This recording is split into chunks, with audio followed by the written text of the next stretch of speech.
کیا کوئی تناؤ کی کیفیت بھی ہے پی ایم ایل کیو اور پی ٹی آئی کے درمیان؟ کوئی ایسی تناؤ کی نہیں ہے، ایک پیج پہ ہیں۔ اچھا، ایک پیج پہ ہیں، نہ گورنر راج لگے گا اور نہ ہی تحریک عدم اعتماد۔ اتنا شور کیسے ہیں؟ پنجاب پولیٹیکل بیٹل فیلڈ بن چکا ہے، پنجاب میں زمان پارک کے اندر جو پولیٹیکل ایکٹیویٹیز ہیں وہ اس وقت پیک پہ ہیں، کیا کوئی تناؤ کی کیفیت بھی ہے پی ایم ایل کیو اور پی ٹی آئی کے درمیان؟ بسم اللہ الرحمن الرحیم، بہت شکریہ۔ بالکل کوئی کسی قسم کا تناؤ نہیں ہے۔ چودھری پرویز الہی صاحب نے، چودھری مونس الہی صاحب نے اور حسین الہی صاحب نے بڑا کیٹیگوریکلی کہا ہے کہ ہم لوگ ایک منٹ بھی نہیں لگائیں گے، عمران خان صاحب کا آرڈر آئے گا اسی وقت ریزولوشن یا اسمبلی تحلیل کر دی جائیں گی۔ کوئی ایسی تناؤ کی نہیں ہے، ایک پیج پہ ہیں۔ اچھا، ایک پیج پہ ہیں، آپ لوگ تو ایک پیج پہ ہیں لیکن معاملات ذرا مختلف ہیں۔ ادھر سے نواز شریف صاحب نے حمزہ شہباز شریف صاحب کو ٹاسک دے دیا ہے، بندے توڑنے ہیں اور تحریک عدم اعتماد لانی ہے۔ تو بندے تو پہلے بھی ٹوٹے تھے، آپ کو یاد ہوگا حمزہ شہباز صاحب اچانک سے وزیر اعلیٰ بن گئے تھے۔ تو اگر وہ والی کیفیت ہوتی ہے تو پھر کیا ایکسپیکٹیشنز ہیں یا ریاکشن کیا ہوگا پی ٹی آئی کا؟ وہ لا بڑا کلیئر ہے، وہ کچھ نہیں کر سکتے ہیں۔ کیوں؟ وہ کیسے؟ میجورٹی ہمارے پاس ہے اور لوگ ٹوٹیں گے نہیں۔ جو لوگ مطلب توڑے جائیں گے یا کوشش ہوگی وہ ان کو ٹکٹس نہیں ملیں گے، جو ٹکٹس نہیں ملیں گے پی ٹی آئی کا ٹکٹ نہیں ہوگا وہ الیکشن ہارے گا۔ آپ اتنے شور ہیں کہ لوگ نہیں ٹوٹیں گے؟ یہ شورٹی تو اس وقت بھی تھی، آپ کو یاد ہوگا جب وفاق کے اندر بھی ٹوٹے تھے لوگ اور پھر پنجاب میں بہت سارا ان کا حال دیکھ لینا، ان میں سے کتنے جائیں گے الیکشن میں، ان کے ساتھ عوام، میں کوئی بڑی بات نہیں کرتا پر ان کے ڈبے جو ہیں وہ بات کریں گے۔ تو آپ یہ کہنا چاہ رہے ہیں کہ پی ٹی آئی کا جو ٹکٹ ہے اتنا ویلیویبل ہے کہ اس کے بغیر کوئی بھی جائے گا الیکشن میں ہارے گا، منہ کی کھائے گا؟ بالکل یہی بات ہے۔ ویسے یہ چیز ہم نے وٹنس کی آپ کے 26 نومبر والے جلسے میں خود I was personally present there. آپ واحد اینکر تھے جو سامنے کوریج کر رہے تھے خان صاحب کی، بہت بڑا وہ ہے۔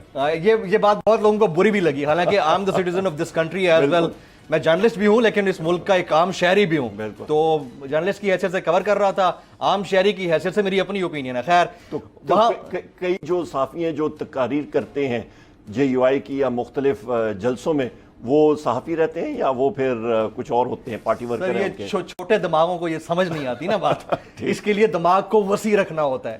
ڈفرنس آف اوپینین کو ہی آپ ایکسیپٹ کر لینا، اس سے بڑی آزادی کوئی نہیں ہے۔ ہمارے ملک کا سب سے بڑا مسئلہ میری نظر میں یہ ہے کہ آپ دوسرے کے اوپینین کو ایکسیپٹ کریں۔ اگین، اگر گورنر راج لگانے کی بات ہوتی ہے یا تحریک عدم اعتماد سپوز کر لیتے ہیں کامیاب ہو جاتی ہے، دین نہ گورنر راج لگے گا اور نہ ہی تحریک عدم اعتماد۔ اتنا شور کیسے ہیں؟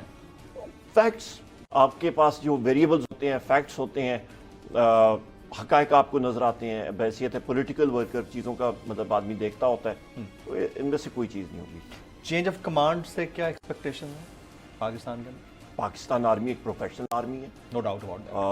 ہمارے خاندان، والدہ کی طرف سے، والد کی طرف سے، ہم لوگ تقریباً 1886 سے فوج کی سروس ہمارے خاندان میں سے 5 جنریشن سے کر رہے ہیں، اور بالکل پروفیشنل آرمی ہونی چاہیے، اپنے پروفیشنل امور کے ساتھ ان کا واسطہ ہونا چاہیے، اور پالیٹکس جو ہے وہ پولیٹیشنز کریں۔ ہر ایک ادارہ، چاہے وہ جوڈیشری ہو، چاہے وہ آرمڈ فورسز ہوں، چاہے وہ مطلب آپ کا پولیٹیکل فورسز ہوں، وہ اپنے اپنے ایریا اسفیئر آف انفلوئنس میں رہیں اور ملک کے لیے کام کریں۔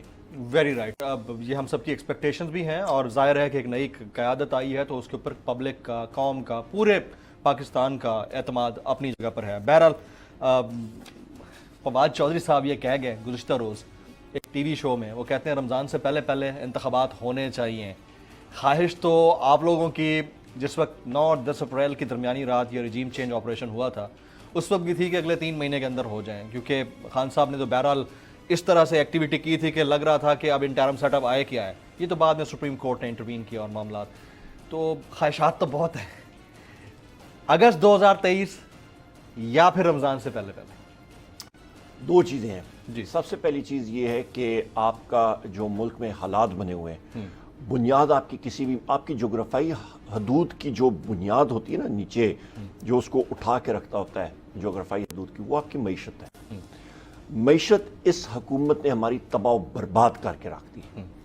جس وقت ہماری حکومت تحلیل ہوئی، ختم ہوئی، اس وقت 6% کی گروتھ ریٹ تھی۔ آپ کے پاس $17 ارب کے فارن ایکسچینج ریزرو تھے، آپ کے پاس گیس اور بجلی وافر تھی، آپ کے پاس کوئی ایشو نہیں تھا۔